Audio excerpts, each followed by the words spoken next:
Saudi अरब में America और Ukraine के अफसरों के बीच चर्चा लंबी चली। हालांकि यूक्रेन के जिन इलाकों पर रूस का कब्जा है, उस इलाके को लेकर जेलेंस्की समझौता करने को तैयार नहीं।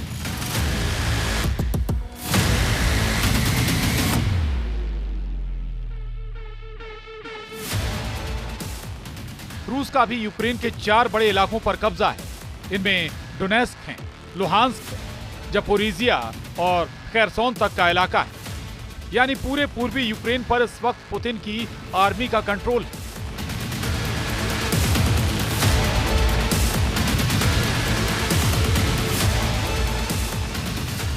ये यूक्रेन का करीब 20% हिस्सा, जिसे पुतिन छोड़ने के लिए राजी नहीं होंगे। रूस ने 3 साल के युद्ध में यूक्रेन में जिन जिन इलाकों में कब्जा किया है, उसे लेकर दोनों तरफ हजारों नहीं लाखों सैनिकों की मौत हुई है। ये दावा तो खुद यूक्रेन की तरफ से भी किया जाता है। ऐसे में रूस को सीज फायर वाले चंगुल में फंसाकर जेलेंस्की क्या करना चाहते हैं, ये बात तो पुतिन भी बहुत अच्छी तरह समझते हैं। उधर संयुक्त राष्ट्र सुरक्षा परिषद की बैठक के दौरान काया कैलस ने रूस के खिलाफ मोर्चा संभाल लिया है। काया कैलस यूरोपीय संघ की विदेश नीति प्रमुख हैं और उन्होंने कहा है कि सीज फायर को लेकर पुतिन पर यकीन करना बहुत बड़ी गलती होगी।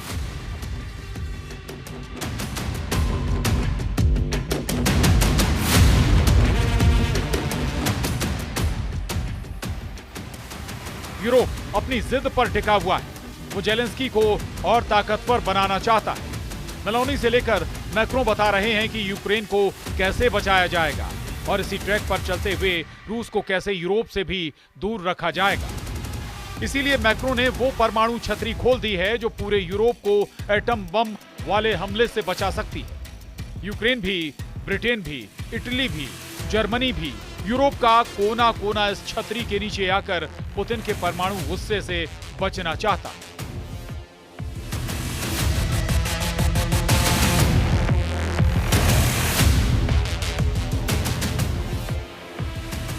परमाणु छतरी यानी रूस की मिसाइलों के खिलाफ काउंटर अटैक की गारंटी जो अमेरिका के बाद फ्रांस और ब्रिटेन ही दे सकते हैं, क्योंकि यूरोप में इन्हीं दोनों के पास परमाणु हथियार है।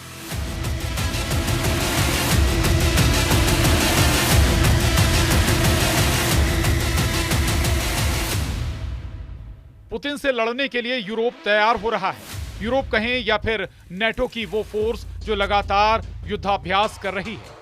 पुतिन से लड़ने के लिए जर्मनी भी बड़े फैसले कर रहा है। पोलैंड की तरह जर्मनी में भी आम आदमी को मिलिट्री ट्रेनिंग दी जा रही है। अभी जर्मनी के पास 1,80,000 सैनिक हैं और 2031 तक वो तादाद 2 लाख से ज्यादा करना चाहता है। जबकि रिजर्व सैनिकों की तादाद भी 60,000 से बढ़ाकर करीब 2 लाख करने की तैयारी है। देखा जाए तो अभी तक अमेरिका की मदद ही है।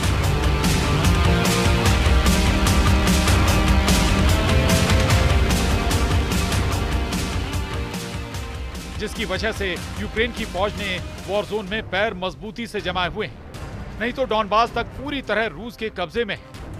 अमेरिका से मिले हाईमार्स रॉकेट से लेकर पैट्रियट मिसाइलें जिन्होंने रूस को कीव और खार्किव से दूर रखा है।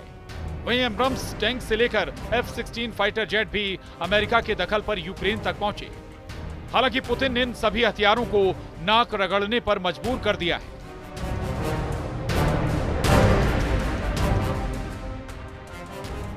Bureau report, news 18।